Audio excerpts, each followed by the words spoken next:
Today we're making nuggets, goujons, and we're going to be doing it with chicken, but this is something that could be done with fish.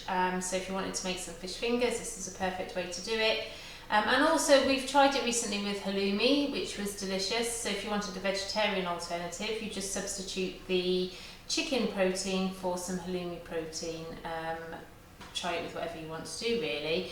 So what we're going to do is basically coat the chicken in breadcrumbs. So I've used a little mini food processor to make the breadcrumbs. You can buy breadcrumbs ready-made, and I've also just stirred through a little dash of paprika just to flavour the breadcrumbs a little bit. You could flavour it with other things if you wanted to.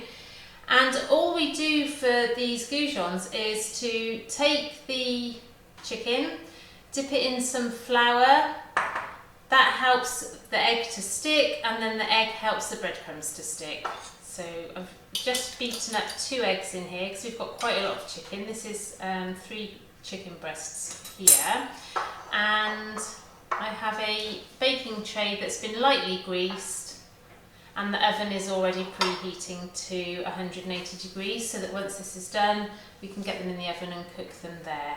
So this is quite messy, so bear with me. I will do my best not to get into too much of a state and demonstrate to you what we need to do.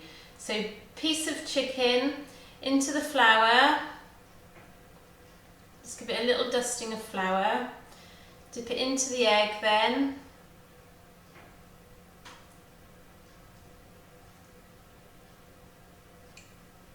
and then into the breadcrumbs.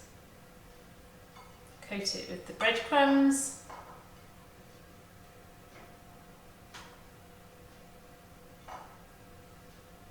And pop it on a baking sheet ready to go in the oven.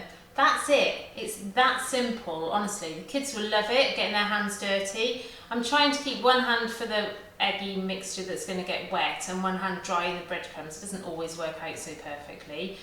Just remember, obviously, if you're handling any raw meat, that you must be careful not to contaminate anything else with the raw meat. So to wash your hands thoroughly afterwards, and the surfaces and anything else that's come into contact with the raw meat.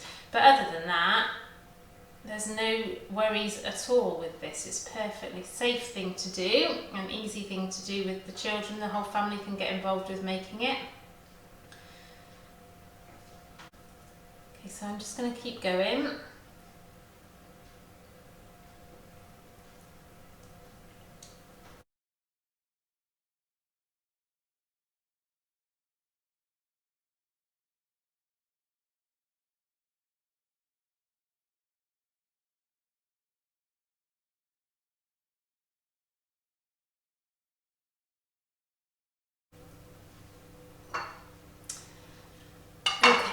So here we have a tray full of chicken, breaded chicken.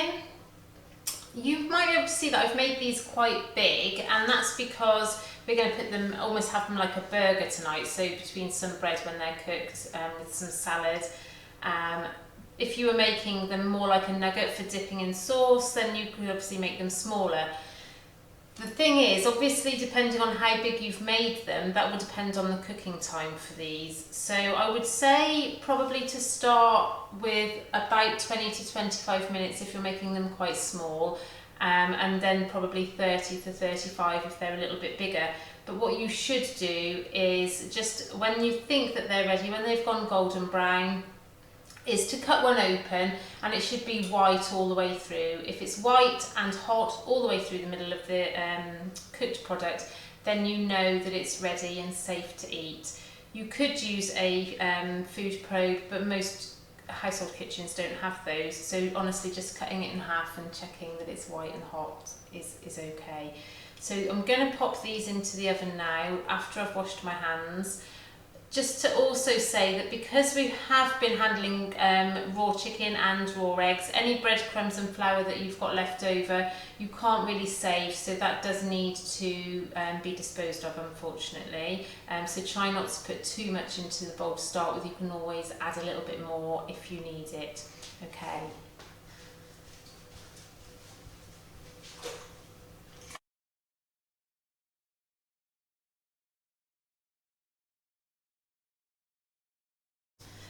Here they are. Nicely golden nuggets of chicken, which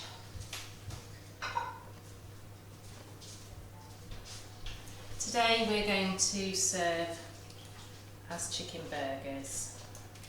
So a few in there. So I hope you enjoy them however you do them. Thank you very much.